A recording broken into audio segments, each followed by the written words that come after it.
Good afternoon, everyone. That was really inspiring. Where are you guys? Are you there? Very cool. Thank you. Love that energy and optimism about real change in our democracies. Speaking of democracies, we're going to talk about a troubled one. That's to say Tunisia. And I'm joined by Omezzine Khelifa, who has been deeply involved in Tunisia's struggle over the last dozen years after the fall of Ben Ali, for dictator for 23 years, I believe, for an open, democratic, free society in Tunisia. And also by Steve Cook, who has made a speciality of the study of countries in North Africa, the Middle East, and who wrote a book with the slightly ominous title of False Dawn, alas, perhaps also an accurate title. Omezzine, could I start on a personal note?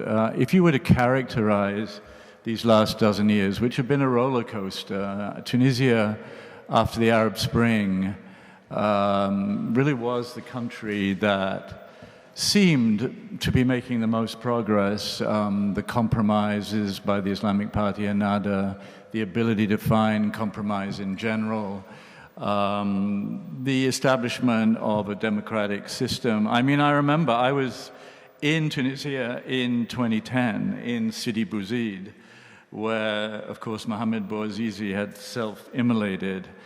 And it was just amazing that this whole Arab Spring, I still call it that, took off from this tiny village in deepest Tunisia. And at that moment, everybody was thinking very positively about social media as the means to organize these kinds of uprisings. The view of Facebook, now Meta, and other social media, and how they can be used has changed quite significantly over the last dozen years. Anyway, I ramble. Could you please tell us, just in a personal way, what it's been like for you to have lived this ongoing Tunisian tumultuous experiment? Wow.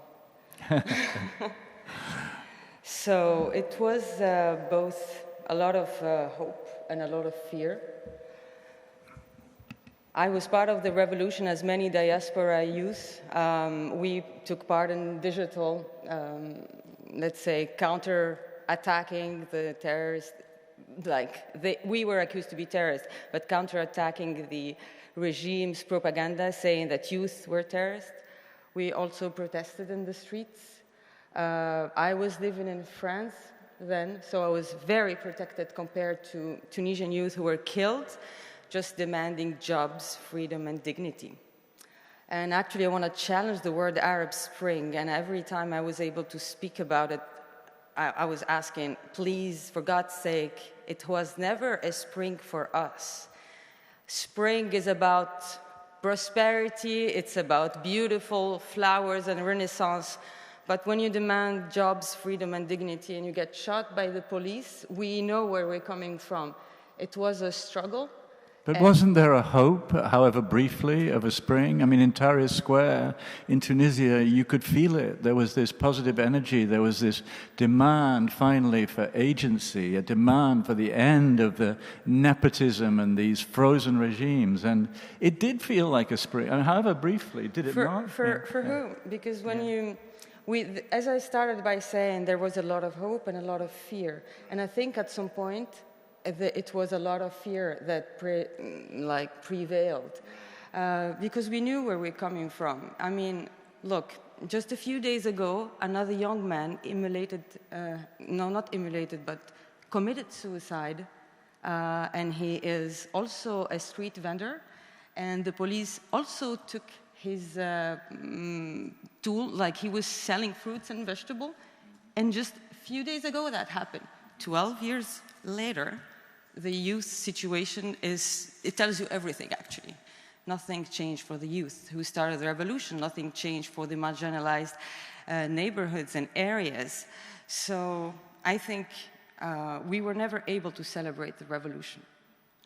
So would you say the great failure of the various people who've ruled Tunisia, and there have been many of them over the last dozen years, the main failure has been the fundamental one of not realizing that casting a vote was not enough. If you didn't look after the welfare of your people and try to achieve greater social justice, then in the end, this would just lead to complete disillusionment.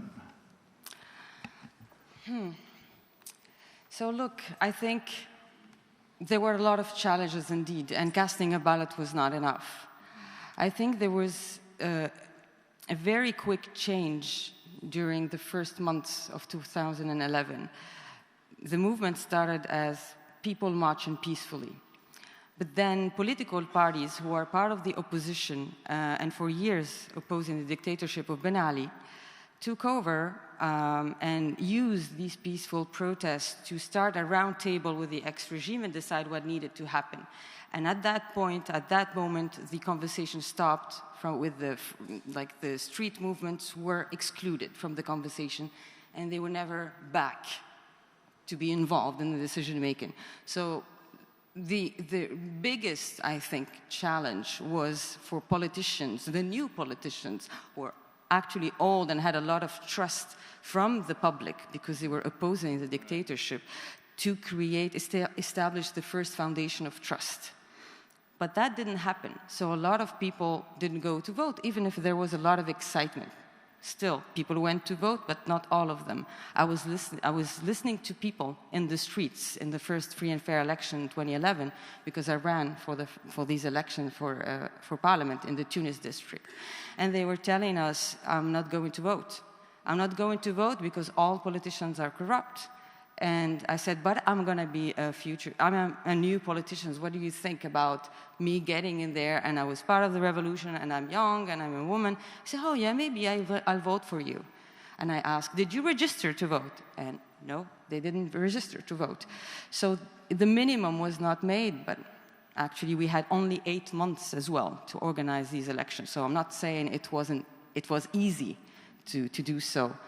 Now, I mean, as a politician, I mean, you did. Were you able to, in your own way, in your own area, bring changes in the office you held? I believe you did hold office for a while in Tunisia, and was that simply a frustrating experience? So I personally did not win to be in the parliament, but my party won. So we were part of the first governing coalition of my country. And I was, advisor to the Minister of Tourism and to the Minister of Finance. We were able to achieve so little because in our governing coalition, we were a minority party. And the coalition was dominated by the Islamist party, Ennahda. And you can ask why. I mean, my party is a social democratic party. So our values are freedom, our social justice, the importance of work. So completely aligned with the demands of the revolution. But we weren't able to build a consensus around our policies. And we discovered that our allies were not interested in making change inside the system, but actually to use it exactly as the ex-regime was doing it for their own purpose and societal project that is completely opposed to a progressive view in modern Tunisia we wanted to build. This is one thing. And the other thing, I think I participated indirectly to write the constitution or to support my parliamentarians who got in there to write very important principles. The ones, for example, I pushed for were 3. Gender equality, that we got into the constitution, even though we had a parliament dominated by Islamists. I was also fought for liberties, and I fought for youth implication and involvement in all the decision-making in my country.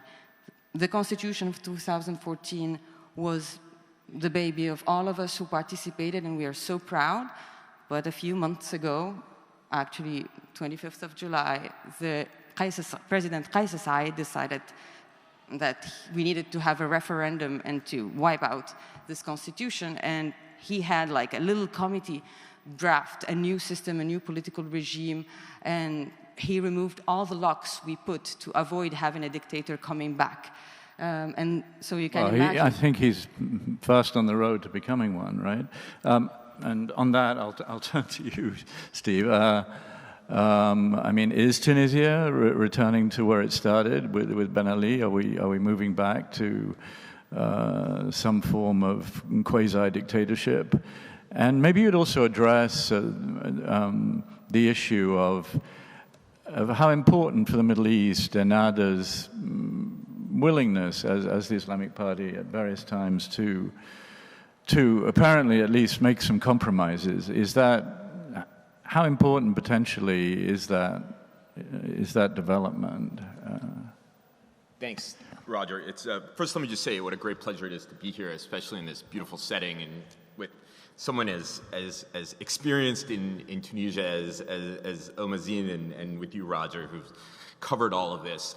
Let me just say, I think in Tunisia, it wasn't like Egypt, where the writing was very quickly on the wall that the uprising was not going to turn into democratic politics. A lot of Egyptian activists in Tahrir Square wanted to stay there even after Mubarak was overturned because the military remained the primary political actor in the system. Tunisia seemed very, very different. It actually seemed like a genuine revolution. Omezzine and her friends chased the dictator from the country, and there was this genuine new start, a new constitution, a transition period, talk of transitional justice. And this is why people talked about Tunisia as the one, apologies, Arab Spring, I don't even use it. In my book, False Dawn, I use it once. I don't use it for the very same reasons. I still like it. You do. It evokes flowers and new and nice things. And uprisings, yes. Exactly. And I mean, with Mubarak was chased out too. You know, Gaddafi. I mean, it was.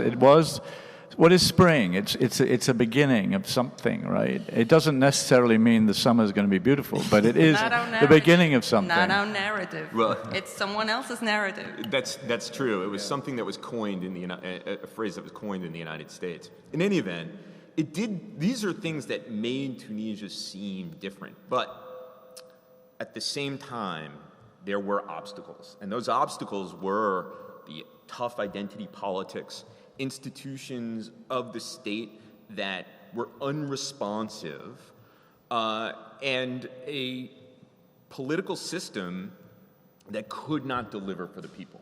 If you went there at a time in between the revolution and the coup last summer, the narrative from Tunisians was frustration. They did enjoy some individual rights, but the things that they really wanted, jobs, security, development, those kinds of things were very, very short in coming, and they blamed the system. So you had a president, a newly elected president, decide he was going to cut the Gordian knot of democratic politics, the uncertainty of democratic politics, and take power for his own hands. And what we do see, of course, it's different from Ben Ali, but what we do see is some approximation of a rebuilding of an authoritarian system in Tunisia. Well, the parliament's been disbanded, right? And the rewriting a constitution, I mean, all that sounds pretty ominous. I mean, Erdogan followed not with the parliament, but rewriting making a presidential power as powerful as it is now when it had been a symbolic office in Turkey. So the developments are pretty worrying. I think undoubtedly the developments in the Middle East after this kind of moment of enthusiasm, perhaps not among activists who understood the fight before them, but the moment of enthusiasm for many observers turned out to be very, very brief. And in fact, politics across the region now are quite dark. A resurgent authoritarianism. Unlike elsewhere. It has been consistently dark in the Middle East, and there doesn't seem to be. Of course, I mean, if the issue is economic, as it seems to be, is that right? Is that what you're saying? I mean, should there not have been more Western aid, Western attention, or aid in general? I mean, if this was very important, if Tunisia succeeded it was important, right? Absolutely. It was something new under the sun. It was something different. And yet, what I'm hearing is a kind of neglect, a sort of, an assumption that it would make its way. Two things to your point. Right. Inside the political system, I agree with what you said, but inside the political system there was no consensus about the new economic vision, socio-economic vision of Tunisia. People were not able to unite, even people from the same values, like political families, to unite and to propose a vision and to even less to implement it. This is one thing. Talking about the foreign aid, second thing. So in Tunisia, some were asking for a Marshall Plan. We never had that implemented. Marshall Plan is a lot of grants and trade agreements, etc., and it really supported the countries that were going out of the Second World War. And we thought, because Tunisia's example and experience is so important for our region of the world, but also for the world, because it's a new democracy in building, and we can actually really make it happen and succeed. It didn't happen. So the foreign aid we got was big debt. So big loans, big debt. And that just indebted us Tunisians for generations. And it's not like debt is bad, but it's how do you manage all these investments? And that did not happen properly. And we didn't even have a proper, let's say, tools to measure the efficiency, the impact that we were making or not making. Right. So, for example, Tunisia now, and it's one of the things that gives me hope, is reforming its national statistics system. Just launch it right now. It's a discrete process, but it's led by civil servants who know that they have been suffering. We have been suffering from the lack of data for so long, and politics were made based on ideologies, and people were didn't know who to follow because everyone had a different speech. Not convincing, but still they went for the strongest. So there is a lot of, there is some hope still. And I believe that let that be placed on the record. There is still hope. Absolutely. And I don't believe that it is completely dark. I think seeds have been planted. I think maybe the soil is not as fertile as we wanted it to be. And that's one thing I wanted to ask, actually. Listening to Caroline on Poland this morning, is our time frame all wrong? After all, in the United States, we're, 250 years in or whatever, and it's not like we've got everything worked out. And we're talking here about a dozen years. So is it, Steve, is it completely unrealistic to think that solid democratic foundations can be established in that kind of time frame? Isn't it just, we live in this age where every day there's a bombardment of information and distraction, and so we want Tunisia to be perfect Jeffersonian democracy in 12 years. Isn't that just foolhardy? My answer to you is yes and no. Okay. I think it is unreasonable to expect that Tunisia to become a consolidated democracy in a dozen years. Of course, that's the way in which many in the Western media portrayed Tunisia as a consolidated democracy only after a very, very short period of time.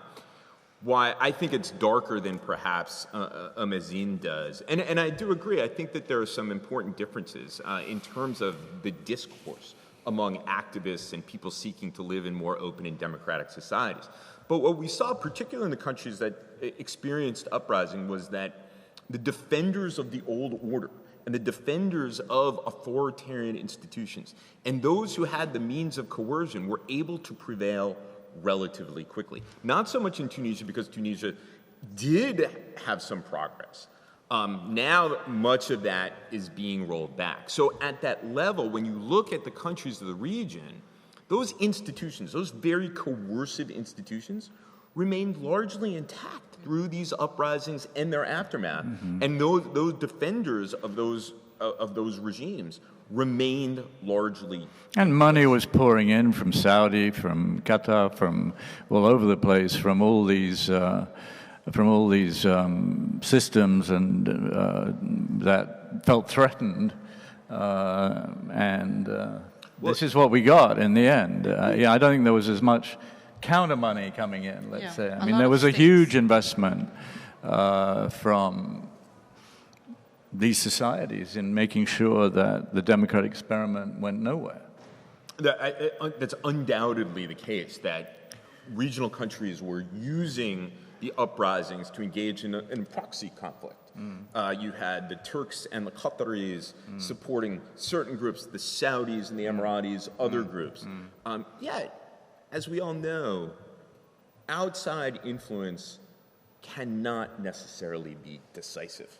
Whether Tunisia got huge amounts of aid, and questions whether Tunisia could even absorb that aid to begin with, is a separate issue from whether Tunisians can make a democracy out of their uprising, whether Egyptians can make a democracy out of their uprising. And then ultimately, if 110 million Egyptians wanted to live in a more democratic and open system, it didn't matter how much money the Saudis were going to give to the Egyptian armed forces, or it didn't matter how much the Emiratis were going to support whomever in Tunisia. Because ultimately these people, Tunisians, Egyptians, others, have their own agency to make their future. But still, it was a factor. It's No doubt a factor. Yeah, talk to me a little about migration. I mean, clearly in Europe, migration continues northward, often in desperate circumstances, across the Mediterranean, and that's a reflection of societies that are frustrating their youths in large measure, who, as you were saying, do not find jobs, do not find opportunity, do not find agency.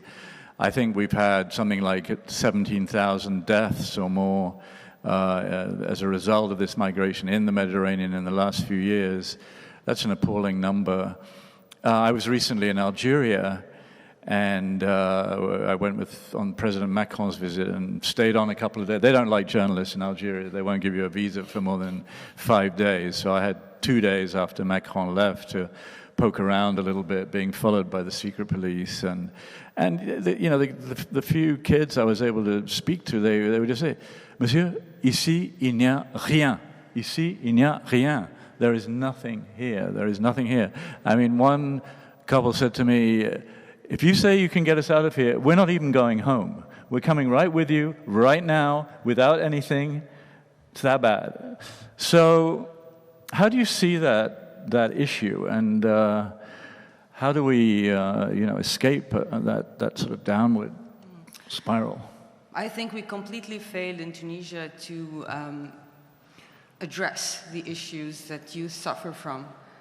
And it's terrible, but already between 2011 and 2013, the places that gave birth to the revolution, namely the remote areas and marginalized neighborhoods, became hotbed for terrorist group recruitment.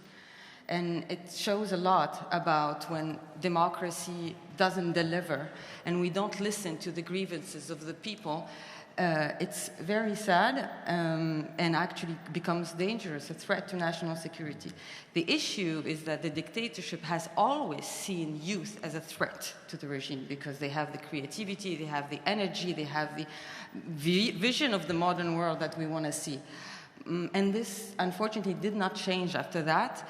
And it seems that we were caught into drafting a new constitution to manage in the affairs and trying to build the foundation of a democracy, forgetting that democracy is first to listen to the people and to involve them in the decision-making and to make sure that what they're asking for is implemented in the policies that we're making. So yes, migration is big because we fail, but also because, a lot of other things failed, like we have a border with Libya that completely fell down, and we had to secure the borders, but also Europe is asking us to secure its southern borders, so a lot of money is actually disguised in just preventing people from crossing the Mediterranean Sea. And actually, we don't care if at the end of the day where it goes. A lot of money was poured, but especially into the security sector. And this also prevented the security sector reforms. I mean, we all know that the Ministry of Interior in Tunisia was the tool of the dictatorship. This is how fear was ruling all of us. I was raised by knowing that walls have ears, that neighbors can be informers. And we have a policeman behind every citizen. That was not true, that was the propaganda. But it functioned so well. And now, today, 12 years later, it's total impunity for the security sector, and they, as you said, completely in power, and we can do nothing about it. And it's the confrontation is still between the police and the youth. And not only migration, to finish on that point, it's not only migration of young men and women, now it's become families. To your point with Algerian youth, like they want to cross and leave because they have no hope anymore for things changing. But also migration of elite.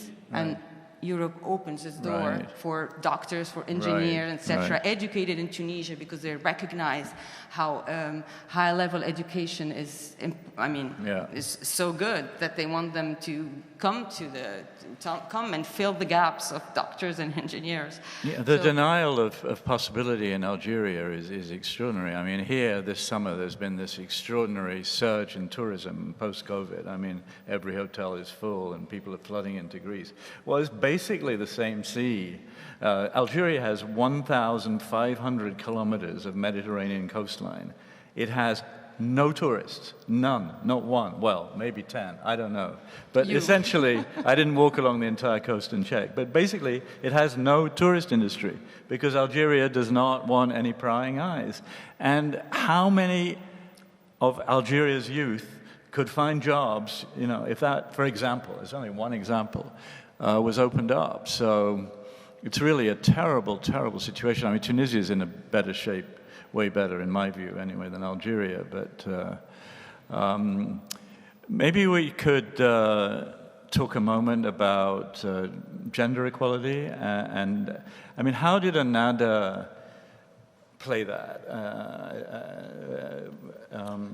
Maybe we should have a man's view and then a woman's. Well, I was about to defer, given I don't feel equipped to talk about it, although I did go to Vassar College, which was traditionally a women's college. But before I hand that question over to Omezzine, I just want to underline... Actually, I think we should go first with Omezzine. She was not happy. I do want to... I mean, I was protesting in 2013 in the streets because Ennahda tried to impose women and men being complementary in the constitution instead of equality. So they invented this term that a woman complements a man.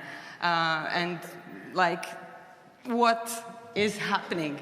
And so we went in the streets massively and demanding gender equality. And that functioned because we had men allies indeed in our political parties. We were not only women protesting in the street, men and women, but also men and women inside the constitutional parliament. So this played out quite well because the pressure from outside and inside worked to And those gains have been solidified to this day? I mean, 2014 constitution definitely had gender equality. But I mean, today in Tunisia, would you say the position of women is better, stronger? I mean, with the new constitution, you mean, or in reality? Because always there is a difference between reality. In the end, what counts is reality. Yeah, like constitution is the mother of laws, but at the end of the day, lots of laws from Ben Ali did not change. We actually had a beautiful law to protect women against violence, but this was not really implemented. They would still go to the police to denounce, for example, the marital violence, but they wouldn't have the support. They would be sent back directly home where they are victims of their family. Dave? I don't have anything to add out of fear of saying the wrong thing. No, I'm kidding. I do want to underline, though, that when it comes to Islamists around the region, I think that there was they were very good at harnessing and leveraging a language and a discourse that they thought that Westerners wanted to hear, when in reality they weren't talking about equality.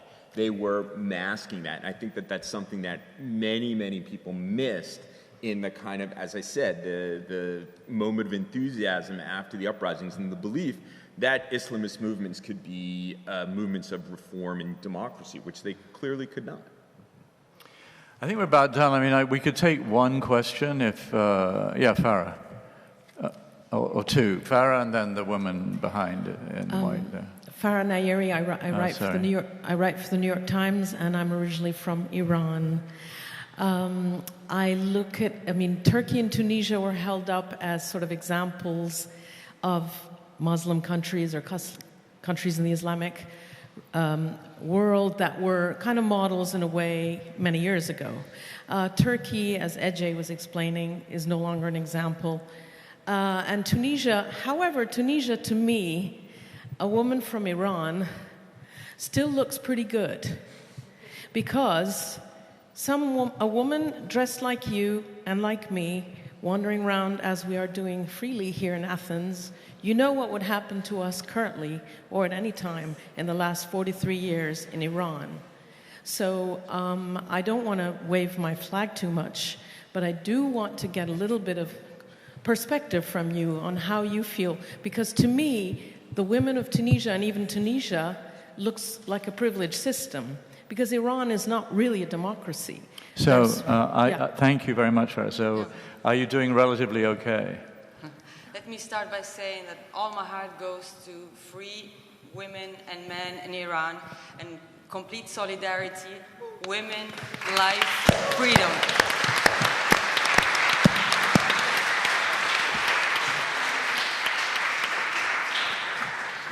And thank you for making the comparison. Sometimes we complain a lot about our situation, but we forget that others are struggling for the bare minimum, for things that we consider the bare minimum. Actually, they are the maximum in some other places. So yes, we always knew in Tunisia that we were kind of privileged as women. Actually, the joke in the region was Tunisian women are men and Tunisian men are women, because they thought, okay, Tunisian women dominate men. And it was an insult by men from the region to the men in Tunisia.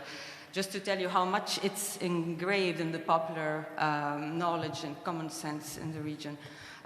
We cannot complain, but it's not that it was not our ambition to stay where we were. The ambition was really to see gender equality in reality. The same type of behavior you and I can have in Athens cannot really happen in Tunisia as well. If I am in a short skirt, or if I'm like with this red lipstick, no, I will be catwalked and even worse. I mean, even as a teenager, even as a little girl, they wouldn't let me live alone and dress exactly as I want. So this did not change, unfortunately. And this is the next struggle. Thank you. I'm being told that I have to... can I take one more question or not? There's this lady in blue. Yeah, well... Okay, very quickly, can you make it a quick question and a quick answer, please? Yes, so I'm from Morocco, which means we are very close, both geographically speaking and historically speaking, to both the two countries. Since Qais Said came to the reign, how do you can evaluate his foreign policy strategy? For example, what happened in the Tikad? Why would the what would the calling of the president of an unorganized militia who is committing war crimes in Tindouf in Algeria, who is disturbing the unity of sovereignty in the country, and who does not have a political status, I would say, in some sort. How does it reflect the sort of international relations strategy of Qais Said? And was that very democratic? Like, are Tunisians okay with this? Did he take the consent of Tunisians when doing that? And what does it reflect in general? Thank you. Nice, easy question for you, Steve. Go ahead. Well, look, since we don't have a tremendous amount of time, I think, Qais Said, Tunisia's foreign policy is going to be oriented towards groups, states that are not democratic and seek support wherever. It's not as if he's been made a pariah by the West. Actually, not the case at all. The United States has made very, very little noise. Europe has made very, very little noise about what's happened in Tunisia. So clearly, the Tunisian president feels that he can pursue a foreign policy without constraints, without regard to his own people or whatnot. So more of this is to come from Tunisia. This is one of the dark things that I'm talking about when it comes to the region. It's not just the domestic politics, but it's those connections between people who are not, let me say diplomatically, of goodwill or democratically minded, who are banding together to ensure that the kinds of things that happened in 2011 can never happen again. Thank you. Thank you very much. Thank you all.